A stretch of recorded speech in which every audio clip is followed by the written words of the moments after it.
Hello guys, आप लोगों का स्वागत है बिल्कुल ही नई वीडियो के अंदर, जहां पर आप लोगों ने थंबनेल देख के पता चल ही गया होगा कि आज हम क्या बात करने वाले हैं। आज हम बात करने वाले हैं डीमन स्लेयर के कुछ ऐसे ब्रीदिंग स्टाइल के बारे में जो कि कभी डिस्कवर हुई ही नहीं थी। अब तक हमें डीमन स्लेयर के अंदर 14 ब्रीदिंग स्टाइल बता दी गई है, जिनके नाम मैं आपको बता देता हूँ। सारी ब्रीदिंग है sun breathing, moon breathing, fire, water, wind, thunder और स्टोन। और ये तो हो गई मेन ब्रीदिंग स्टाइल। और अब जो इनसे ड्राइव हुई है वो बताता हूँ। सारी ब्रीदिंग स्टाइल से और 7 ब्रीदिंग स्टाइल भी बनी है, जो कि snake breathing, sound breathing, love breathing, flower breathing, insect breathing, beast breathing और मिस्ट ब्रीदिंग है। ब्रीदिंग स्टाइल ये वो है जो कि आपने मांगा या फिर एनीमे के अंदर देख रखी होगी। और जिस ब्रीदिंग स्टाइल्स की हम इस वीडियो के अंदर बात करने वाले हैं वो सारे अननोन है, यानी कि वो डिस्कवर नहीं हुए थे। काफी ज्यादा एंटरटेनिंग और इंटरेस्टिंग होगी, तो वीडियो को प्लीज एंड तक देखना। पर नंबर 7 पर जो ब्रीदिंग बन सकती थी वो होगी स्पाइडर ब्रीदिंग। यहाँ पर मैंने स्पाइडर ब्रीदिंग को इसलिए रखा है क्योंकि जो लोअर मून 5 रूही था वो भी स्पाइडर की तरह ही था, और वो भी अपने जो जाले थे उनके इस्तेमाल करता था डीमन स्लेयर्स को मारने के लिए। जो स्पाइडर ब्रीदिंग होगी उसके अंदर जो डीमन स्लेयर होगा वो जालों का इस्तेमाल करेगा नीचरीन से बने हुए, या कहूँ तो वायर जैसी चीजें, और वो उसे डीमंस को पकड़ लेगा या फिर कहीं बांध देगा जिससे सनलाइट में आकर वो मर जाएंगे, या फिर वो सीधा इनसे भी उनका गला काट सकता है।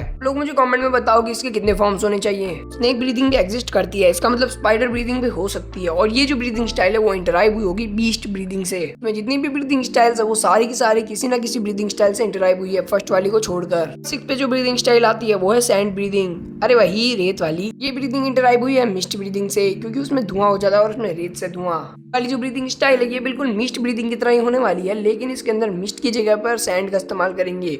और ये ब्रीदिंग के अंदर लगभग 9 फॉर्म्स होंगे। इस ब्रीदिंग को यूज करने वाला बंदा अपने आप को किसी भी टेम्परेचर के अंदर डाल सकता है। अगर वो ज्यादा गर्मी के अंदर होगा तो उसे ज्यादा गर्मी नहीं महसूस होगी, और अगर वो ज्यादा ठंड में होगा तो ज्यादा ठंड भी महसूस नहीं करेगा, क्योंकि सैंड की एबिलिटी यही है, वो किसी भी मौसम में जल्दी से अडॉप्ट कर लेता है। तो कोई सैंड ब्रीदिंग की बात आगे, ये ब्रीदिंग और भी ताकतवर है। और जो नेक्स्ट ब्रीदिंग स्टाइल आती है वो है रेनबो ब्रीदिंग। इसके अंदर लगभग 7 फॉर्म्स होंगे। रेनबो ब्रीदिंग इंटरआइव हुई होगी मून ब्रीदिंग से, क्योंकि मून के पास भी कभी कभी रेनबो जैसा कोई शेप बन जाता है, जो कि आप फोटो में देख पा रहे होगे, और इसी वजह से मैंने इसे इंटरआइव करवाया है मून ब्रीदिंग से। और हाँ, एक बात और, मून ब्रीदिंग से जब ये इंटरआइव होती है तो उसे कहते हैं चंद्रधनुष या मून बो।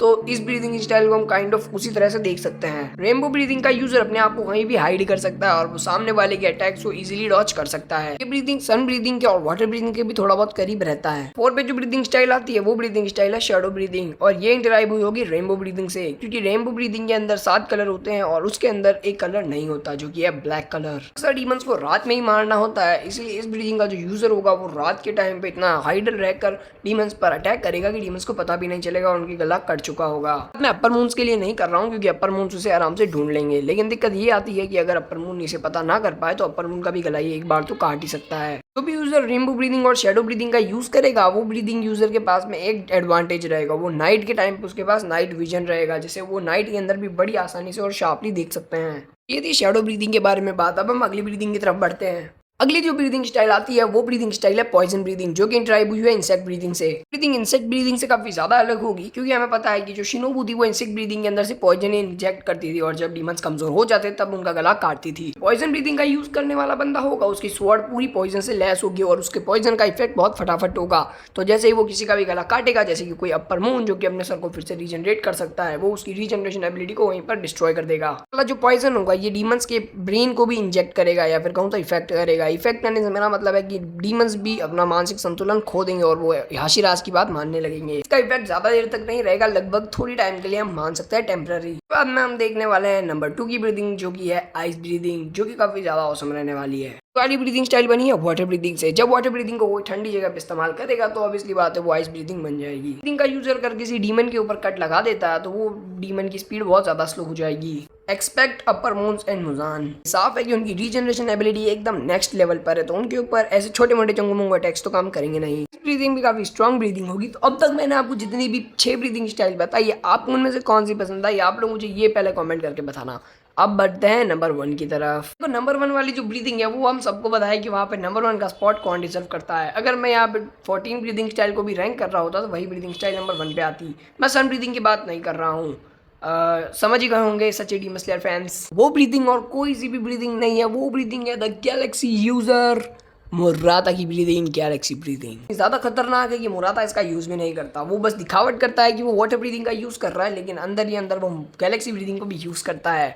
वो इसका ज्यादा इस्तेमाल नहीं करता क्योंकि उसे पता है कि इसके एक ही फॉर्म से पूरा वर्ल्ड डिस्ट्रॉय हो सकता है। देखो मुरादा को पता है कि मुजान और डीमन किंग तांजीरो उसके सामने बच्चे हैं, इसलिए उसने लास्ट चैप्टर के अंदर ज्यादा कुछ फाइट की नहीं थी, बस उसने तांजीरो को रिकवर किया था ताकि वो लड़ सके। लेकिन रिकवर होने के बाद में आपको पता है कि तांजीरो ने मुजान से 1 वर्सेस 1 फाइट की थी बहुत देर तक, क्योंकि उसे ठीक करने वाला ही लॉर्ड मुरादा थे। सेम चीज मुरादा ने ग्यू के साथ भी की थी, और जब ग्यू रिकवर हो गया था तब वो हाशिरा लेवल पर पहुंच गया था। अब देख सकते हो कि जो ग्यू एक डीमन से बेहोश हो गया था वो हाशिरा कैसे बन सकता है। इसकी वजह वही है लॉर्ड मुरादा, जिन्होंने ग्यू को ठीक किया ताकि वो हाशिरा बन सके। मुरादा के बारे में बात करने का कोई मतलब है ही नहीं, क्योंकि उनके बारे में जितनी बात करें उतनी कम है। हालांकि ये वीडियो वैसे भी बहुत छोटी बनी है, क्योंकि मेरे पास फोटो की कमी थी, क्योंकि अननोन ब्रीदिंग स्टाइल है ना, तो उनके फोटो आसानी से मिलते नहीं है। हालांकि लॉर्ड मुरादा एक और ब्रीदिंग स्टाइल का यूज करते हैं, जो कि है लक ब्रीदिंग, जो कि उन्हें कहीं से भी बच के आने में बहुत ज्यादा मदद करता है। चलो गाइस एक काम करो, आप लोग कमेंट में बताओ आप लोगों को कौन सी ब्रीदिंग पसंद आई, और उस ब्रीदिंग के बारे में आपके पास कोई फैक्ट हो तो बता सकते हो। मिलता हूँ आप लोगों से बिल्कुल ही नई वीडियो के अंदर। Bye bye and peace out. तब तक आप लोग ये जो स्क्रीन पे वीडियो आ रहे हैं इन्हें देख के एंजॉय करो।